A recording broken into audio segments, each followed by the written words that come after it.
jihad liya wa i'la idinil Islam. Swastiastu, namo buddhaya, salam kebajikan. Bismillahirrahmanirrahim. Alhamdulillahirabbil alamin. Alladzi arsala rasulahu bil huda wa dinil haqqi liyudhhirahu wa kafa billahi shahida.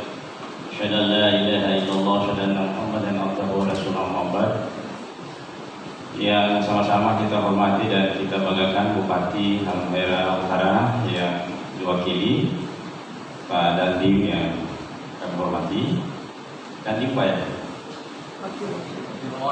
Mewakili ya, yang kami hormati sahabat-sahabat saya, para alim ulama, para kiai, para guru, pengurus Tanfidiyah PC Halmahera Utara, dari Mustasar sampai dengan Tanfiz, yang saya hormati dan saya cintai, para pimpinan Badan Otonom, ada Muslimat, Fatayat, Ansar, Isnu, Ibnu, PPNU, Pagar Nusa, Bakser, tanpa mengurangi sedikit pun untuk menyebutkan satu-satu semua yang saya hormati dan saya cintai.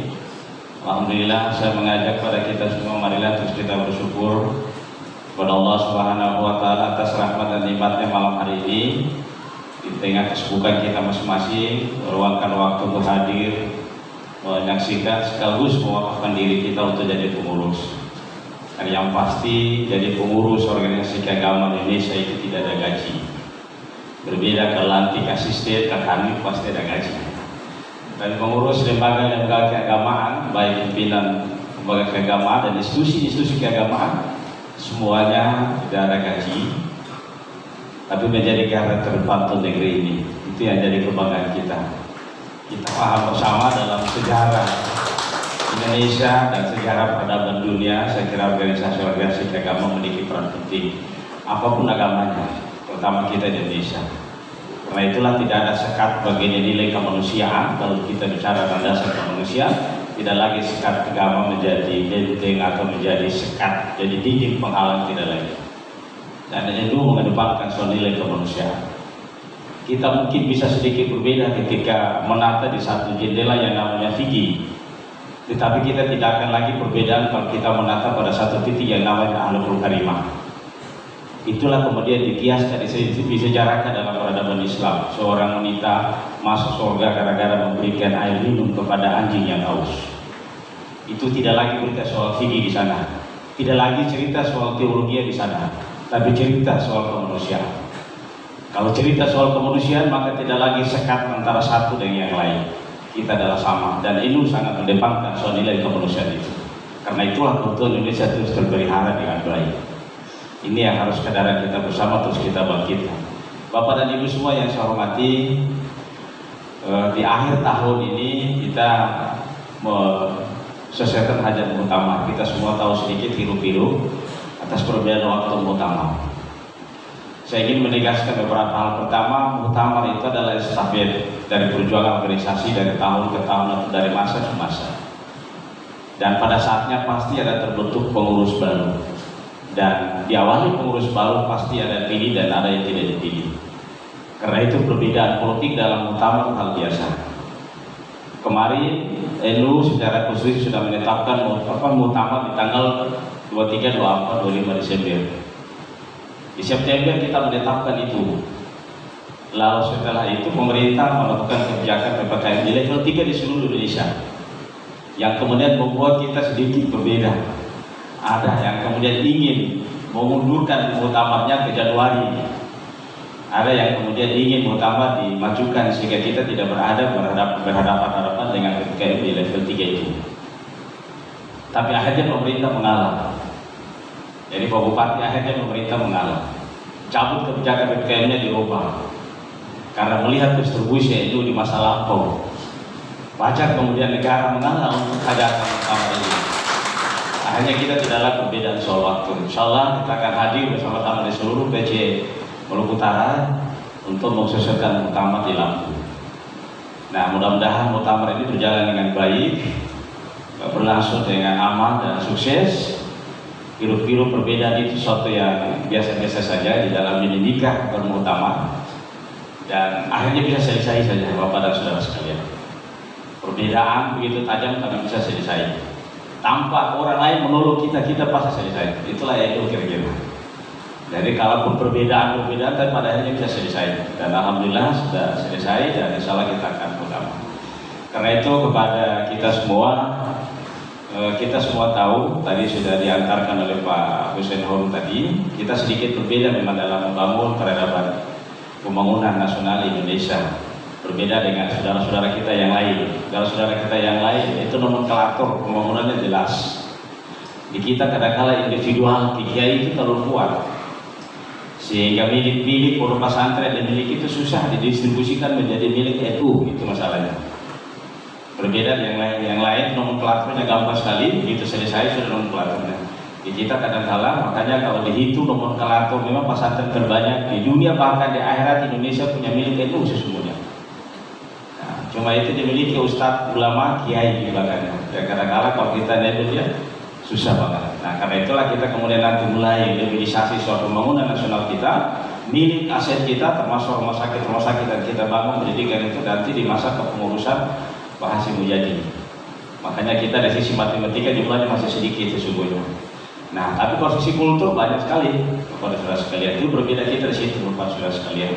Nah kita sekarang ingin memajukan dalam peradaban pembangunan nasional kita dengan nomenklatur yang jelas, kepemilikan yang jelas, tidak lagi individualnya tapi milik NU-nya.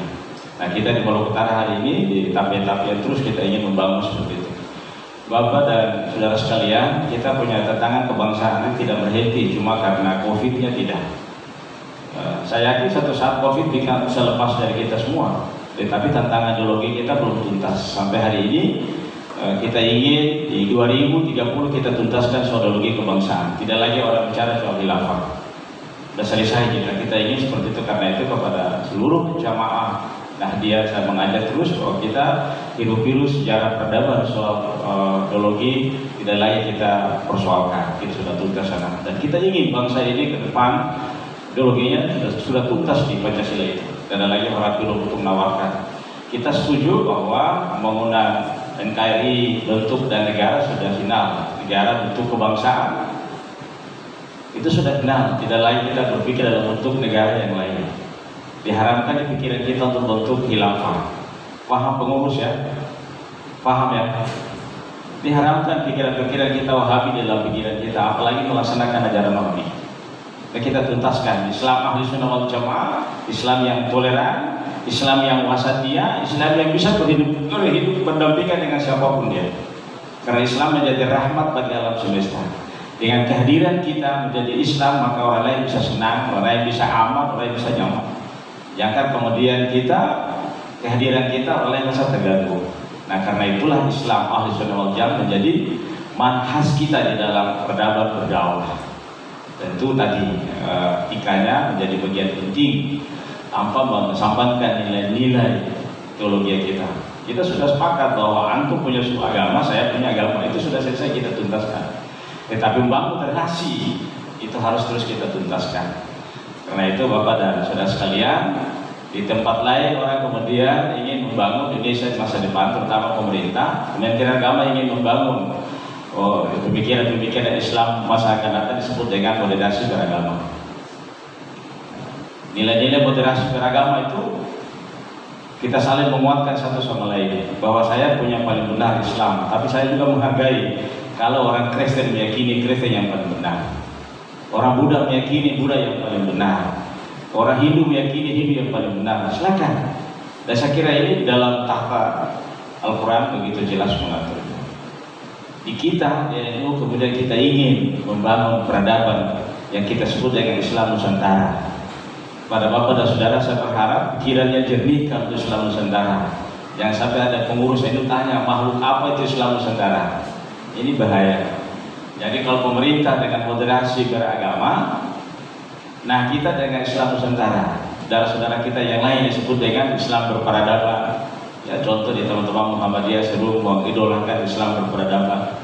Di kita dengan Islam Nusantara. Artinya ada ciri khas Islam Indonesia itu berbeda sedikit dengan Islam di tempat yang lain. Tempat lain kita bisa paham betul. Timur Tengah berantem belum selesai sampai hari ini. Perangnya jalan terus, perang saudaranya masih jalan terus. susah kedamaiannya.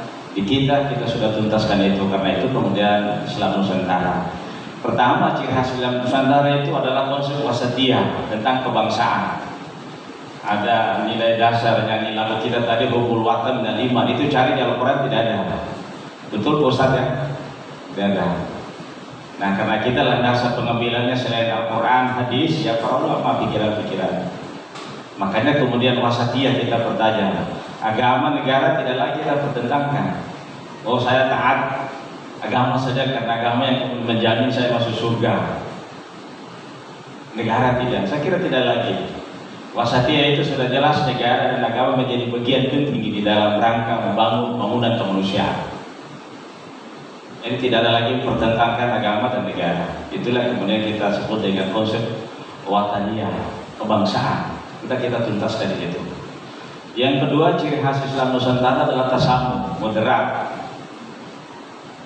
toleransi, penghargaan terhadap mereka yang meyakininya dan kita. Tasamuh, moderat.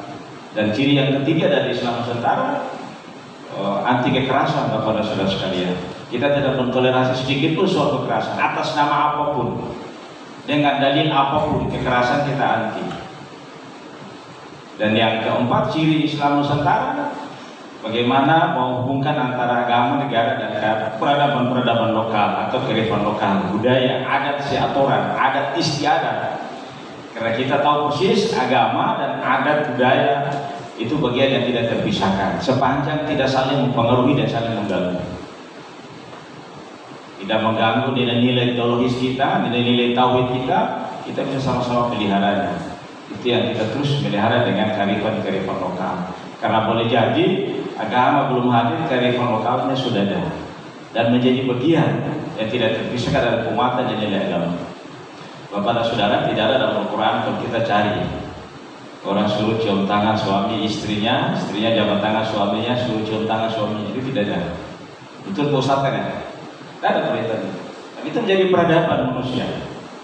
Al-Quran suruh tutuplah auratmu, tapi tidak menjelaskan secara tuntas mau pakai batik, mau pakai faiz, atau bentuknya apa. Diberikan kepada manusia untuk melahirkan keterampilan, kecakapan untuk menutup aurat itu dengan berbagai jenis pakaian. Nah, kita Islam Indonesia salah satu di antaranya batik, suruh pakai kopiah lagi. Itu bagian dari tradisi kita. Dan kita ingin memelihara bersama-samanya Bapak dan Saudara sekalian. Nah, sehingga Islam Nusantara bukan paham baru, bukan teologi yang baru, bukan sekte baru, tapi dia menjadi peradaban pembangunan baru buat Islam di Indonesia, yang menjadikan Islam rahmat dan alam itu betul-betul terpasang di hadapan nilai kemanusiaan sosial masyarakat. Nah, karena itulah Bapak dan Saudara sekalian, saya kira nilai kemanusiaan banyak kita cerita kalau kita kaji dari filosofi kehidupan beragama kita Bapak dan Saudara sekalian. Ustaz-ustaz pasti paham. Ada suatu cerita, Nabi kemudian ditanya, Nabi bilang, tahajudku tidak akan diterima oleh Allah ketika kau tahu tetanggamu malam itu lapar, kehausan, tidak makan. Betul Pak Ustaz ya? Nilai manusianya bicara Bapak dan Saudara sekalian. Betapa tinggi nilai kemanusiaan itu di dalam membangun relasi sosial itu. Karena itu mari kita terjemahkan. Bahkan dalam perspektif yang lain, kita saudara-saudara pergi haji, ada wajib hajinya terbengkalai, tertunda misalnya, dan bahkan tidak bisa dilakukan, maka diganti dengan dam. Apa dam? Sembelih hewan. Untuk apa? Semakan fakir miskin. Berikan di luar diri kita. Ternyata sama nilainya di hadapan Tuhan. Itu yang luar biasa nilai kemanusiaan. Karena itu mari saya mengajak kepada kita semua, terus kita bertambah peradaban nilai kemanusiaan. Dan saya kira DNU tidak ragu lagi soal itu. Saya kira di Bapak dan Saudara sekalian, di akhir tahun biasa kita Natal dan Tahun Baru, mari kita jaga kekompakan kita, persatuan dan kesatuan, kebersamaan, agar saudara-saudara kita yang Nasrani, baik Protestan maupun Katolik, bisa menjalankan ibadahnya dengan baik. Terus kita pelihara kedamaian, kerukunan, toleransi kita terus perkuat. Saat ini pandemi COVID-nya masih ada dan kita termasuk di Maluku Utara, cakupan vaksinnya masih rendah, kalau saya tidak salah Pak Bupati. Saya mengajak kepada Bapak dan Saudara sekalian, pengurus NU jangan sampai anti vaksin. Nah, Itu bahaya kalau ada pengurus NU yang anti vaksin. Karena kita termasuk karena depan. Yang saya bilang tadi ada pengumuman hukum yang tidak ada di dalam Quran, kita akan temukan di dalam mazhab para ulama. Menggunakan masker dalam salat itu karena vaksin kemarin, karena COVID. Itu menjadi bagian dan ikhtiar kita untuk kita terhindar dari penyakit yang namanya corona, lalu tidak terganggu ibadah kita, Bapak Saudara sekalian. Nah, karena itu setelah Al-Quran, hadis, ijma dan qiyas itu menjadi bagian. Jangan bergerak sedikit haram. Seolah Islam itu begitu sempit, Bapak Saudara sekalian. Bergerak sedikit bid'ah. Saya kira tidak ada lagi teori pembangunan kita seperti itu, Bapak Saudara sekalian. Nah, ini harus kita pahami bersama. Saya kira mari kita bergandeng tangan dengan siapapun kerjasama kita dalam rangka memajukan pembangunan nasional kita. Kita saat ini paham betul soal pembangunan nasional kita, indeksi pembangunan di Maluku Utara, indeksi keamanan kita bisa bangga, keamanan kita termasuk kategori yang sangat bagus, indeksi kebahagiaan termasuk sangat bagus, 2 tahun berturut-turut kita raih. Meskipun Pak Sekda, Pak Bupati, mohon maaf kalau tanya ada yang semakan, mungkin ada yang belum. Dan kalau tanya ada yang semakan di mana, ada yang bilang di restoran. Tapi kalau tanya makan apa, ada yang belum makan. Tapi indeks kebahagiaan kita luar biasa. Kemarin ada yang tanya, Pak, jadi itu kenapa ukuran indeks kebahagiaan Maluku Utara nomor 1? Ya, karena taruh parkir motor di luar sampai besok motornya aman. Di Jakarta taruh parkir di luar, insya Allah besok tidak ada lagi. Nah, itu indeks kita. Ini kita bersyukur indeks kebahagiaan, meskipun indeks pembangunan yang merata belum kita ingin, itu yang terus kita kejar bersama-sama. Ya, pembangunan merata menjadi amat penting dalam rangka mewujudkan keadilan sosial bagi seluruh rakyat Indonesia. Tentu ini menjadi tanggung jawab dan menjadi sektor utama dalam pemerintah. Tapi saya kira pemerintah tidak berdiri sendiri. Kita harus bersama-sama terus membantu, bekerja sama, termasuk di masa pandemi COVID ini. Saya berharap kepada kita semua mulai besok kita membantu pemerintah dalam rangka memberikan edukasi kepada masyarakat agar divaksin. Karena kita, kalau saya tidak salah, vaksin kita baru 46 atau 47% untuk Maluku Utara. Ya, sekiranya itu Bapak Saudara saya. Padahal target pemerintah seharusnya di November ini sudah angka 70. Nah, dengan vaksin saya kira ikhtiar maksimal kita lakukan di masa pandemi ini. Kalau vaksinnya sudah di atas 80, saya kira aktivitas sudah bisa normal kembali, kira-kira seperti itu. Karena itu mari kita mendukung gerakan vaksin ini, termasuk dengan 5M dan 1D. Saya ingatkan kepada kita. Saya kira ini Bapak dan Saudara sekalian, selamat kepada sahabat saya Pak Haji Talipono sebagai Rais Surya dan Pak Hussein Oru sebagai Ketua Tanfis. Ingat, pemimpin tertinggi di NU itu Rais Surya. Rais Surya itu pemimpin tertinggi Bapak dan Saudara sekalian. Karena itu mari menjaga di bawah, menjaga etika masing-masing di dalam organisasi ini. Kita memang sedikit berbeda Bapak dan Saudara sekalian dengan saya lain. Nanti dibaca lanjut pada pedoman organisasi dan anggaran dasar rumah tangga. Kebijakan strategi, kebijakan tertinggi itu di Rais Am Bapak dan Saudara sekalian. Di Rais Am, bukan di Tanfis. Karena itu saya berharap terus penguatan internal organisasi harus lebih kuat. Kita hidupkan kehidupan beragama di masyarakat. Ini juga banyak tantangan kita, paham-paham sesat juga terus bermunculan.